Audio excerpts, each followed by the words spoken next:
नमस्कार, आदाब, सत श्री अकाल, a very good morning to all of you. मैं हूँ ज्योति बांसल। मैंने हाल ही में अपना YouTube चैनल शुरू किया है जिसमें हम मिलकर विभिन्न पुस्तकों के संक्षेप और समीक्षा करेंगे। यह चैनल मेरी पहली कोशिश है अपने अनुभवों और ज्ञान को आपके साथ साझा करने की। हम सभी जानते हैं कि पढ़ाई और पुस्तकें हम सबके जीवन का महत्वपूर्ण हिस्सा है और मैं चाहती हूँ कि हम इस साहित्यिक यात्रा में साथी बने। इस चैनल पर हम मिलेंगे अलग अलग लेखकों और विषयों की पुस्तकों के सारांश और पुस्तकों की समीक्षा के माध्यम से। मेरा उद्देश्य है कि यह चैनल आपको मोटिवेट करे, नए विचारों को खोले और आपको अच्छी पुस्तकों के साथ जोड़े रखे। मैं आप सभी से अनुरोध करती हूँ कि इस सफलता में मेरा साथ दें और इस यात्रा में हम सभी मिलकर अच्छी पुस्तकों का आनंद लें। ये चैनल हमारा साथी है जहां हम साथ साथ में पढ़ाई का आनंद लेंगे और एक दूसरे के साथ अपने अनुभव को साझा करेंगे। तो इसी के साथ आइए शुरुआत करते हैं अपने पहले एपिसोड, पहली पुस्तक की। शुरू करने से पहले दोस्तों, मैं आप सबसे 2 क्वेश्चंस पूछना चाहूंगी। हमने अपनी जिंदगी में सबसे पहला व्हीकल कौन सा चलाया है? अमूमन आप सबका उत्तर होगा साइकिल। तो अगर आज आपको साइकिल रेस का कोच नियुक्त कर दिया जाए तो आप किन बातों का ख्याल रखेंगे? आप साइकिलिस्ट की डाइट का ध्यान रखेंगे, आप साइकिल की क्वालिटी, उसकी स्पीड पर गौर करेंगे। इसके अलावा ऐसी कौन सी चीज है जिस पर आप फोकस करेंगे? ये था मेरा पहला सवाल। और अब दूसरा सवाल कि अगर मैं आपको 1 रुपया दूं जो हर रोज डबल होता है, यानी पहले दिन 1, दूसरे दिन 2, तीसरे दिन 4 एंड सो ऑन, तो 1 महीने बाद आपके पास कितने रुपए हो जाएंगे? जी हाँ दोस्तों, इन दोनों प्रश्नों के उत्तर में ही छिपी है आज की हमारी पुस्तक, जेम्स क्लियर द्वारा लिखी गई एटॉमिक हैबिट्स। 2003 में ब्रिटिश साइकिलिक ऑर्गेनाइजेशन द्वारा डेव ब्रेसफोर्ड को नए कोच के रूप में नियुक्त किया गया। उस समय उनकी हालत इतनी खराब थी कि टॉप बाइक मैन्युफैक्चरिंग कंपनी ने तो उन्हें साइकिल बेचने तक से मना कर दिया था। पिछले 110 सालों में उन्होंने कोई भी बड़े इवेंट में कोई मेडल नहीं जीता था। यहाँ तक कि उनका सबसे बड़ा इवेंट टूवर डी फ्रांस में भी उन्होंने कोई मेडल नहीं जीता था। तो आइए देखें कि कोच डेव ब्रेसफोर्ड को जब एज अ साइकिलिस्ट कोच नियुक्त किया गया तो उसने किन किन एटॉमिक बातों पर ध्यान दिया। उन्होंने बाइक की सीट्स को रीडिजाइन करवाया गया ताकि वे ज्यादा कंफर्टेबल हो सकें। बाइक के टायर्स पर अल्कोहल रगड़वा दी गई ताकि उनकी ग्रिप बेहतर हो सके। उन्होंने अपने साइकिलिस्ट को हीटेड शॉर्ट्स पहनने की सलाह दी ताकि उनका आइडियल मसल टेम्परेचर मेंटेन हो सके। बायो फीडबैक सेंसर्स का प्रयोग करके हर एक पार्टिसिपेंट के लिए, एथलीट के लिए पर्टिकुलर वर्कआउट के रिस्पॉन्स को मॉनिटर किया गया। यहाँ तक कि बेस्ट फैब्रिक चूज करके उनके लिए रेसिंग सूट्स तैयार किए गए ताकि लाइटर और एरोडायनामिक्स के नजरिए से उनका फैब्रिक बेस्ट हो। अलग अलग मसाज जेल उनके ऊपर ट्राई की गई और ये जांच की गई कि फास्टेस्ट मसल रिलीफ रिकवरी कौन सी जेल दे सकती है। यहाँ तक कि एक स्पेशल सर्जन नियुक्त करके उन्हें हैंड वॉश की टेक्निक सिखाई गई ताकि बेस्ट तरीके से हैंड वॉश करें और उन्हें कोल्ड होने की संभावना कम से कम हो।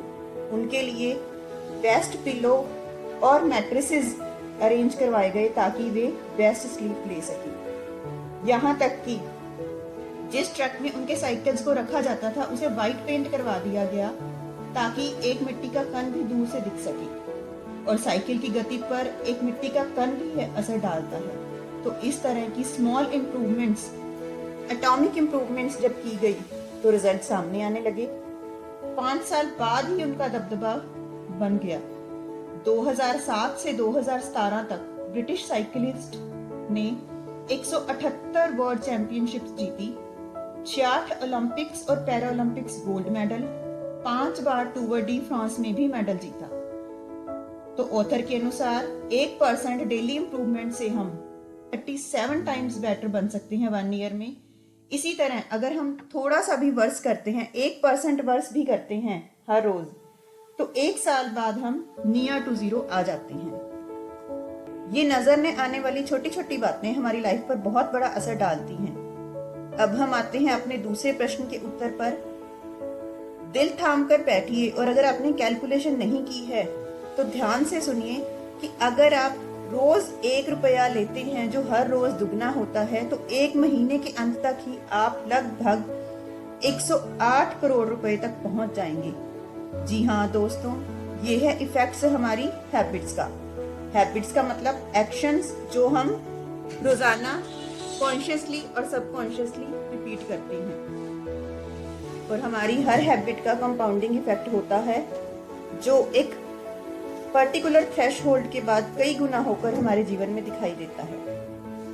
तो आइए जानिए कि किस प्रकार एटॉमिक हैबिट बुक हमें सिर्फ रोजाना की आदतों में थोड़ा बदलाव या सुधार लाकर ही बड़ा लक्ष्य पाने में मदद करती है। इससे हम कोई भी अच्छी आदत अपना सकते हैं या कोई भी बुरी आदत छोड़ सकते हैं। हमारी आदतों का प्रभाव एक पर्टिकुलर ब्रेक थ्रू मूवमेंट के बाद ही नजर आता है। आप सबने चाइनीज बैम्बू ट्री के बारे में तो सुना ही होगा। एक लड़का चाइनीज बैम्बू ट्री को मिट्टी में प्लांट करता है, अच्छे से देखभाल करता है, पानी, मिट्टी, खाद आदि सब समय से देता है, पर 5 वर्षों तक इस पौधे का एक पत्ता भी बाहर नजर नहीं आता। एक साधारण व्यक्ति जब साधारण फसल बीजता है तो 5 साल में वह 6 बार फसल काटकर बेच देता है, पर चाइनीज बैम्बू ट्री वाले के साथ क्या हुआ? 6ठे साल में यह पौधा 1.5 महीने में ही 90 से 110 फीट की ऊंचाई को छू लेता है, जो कि सबको आश्चर्यचकित कर देने जैसा है। दोस्तों, आपको क्या लगता है 5 साल में इस पौधे की कोई ग्रोथ ही नहीं हुई? 5 साल में ये पौधा सिर्फ अपनी जड़ों का विकास कर रहा था। जिस पौधे ने 110 फीट की ऊंचाई तक पहुंचना है, तो सोचिए उसकी जड़ें कितनी मजबूत होंगी। इसी तरह हमारी आदतें भी हमारी जिंदगी की जड़ें बनाती है, जो ये निश्चित करती है कि हमारी सफलता की ऊंचाई कितनी होगी। आदतें किस प्रकार बनती हैं?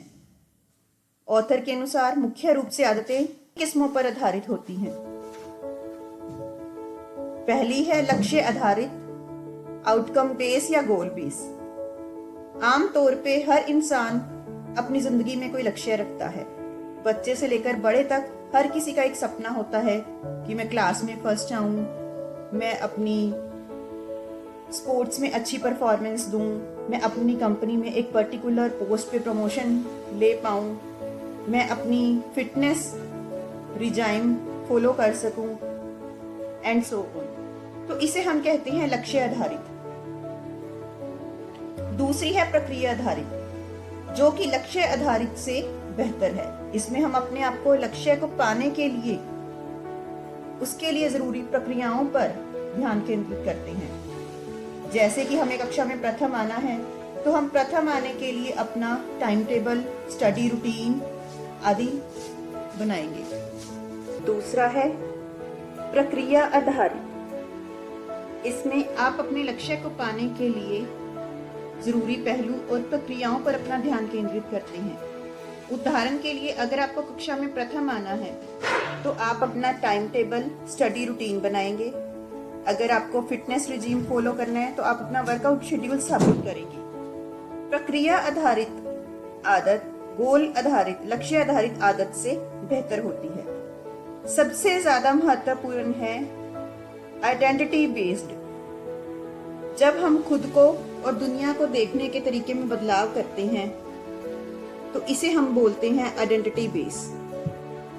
जब भी आप किसी काम को अपने अस्तित्व के साथ जोड़ लेते हैं तो हम इसे मानते हैं कि ये पहचान आधारित है। मान लीजिए कि आप अपने ग्रुप में अपने ड्रेसिंग सेंस या अपने आउटफिट्स को लेकर जाने जाते हैं।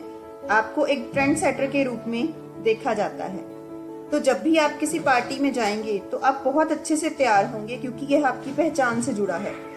अगर आपको एक अच्छे ओरेटर के रूप में जाना जाता है तो किसी भी स्पीच से पहले आप अच्छी तैयारी करेंगे, क्योंकि यह आपकी पहचान से जुड़ा है। तो सबसे ज़्यादा महत्वपूर्ण है पहचान पर आधारित।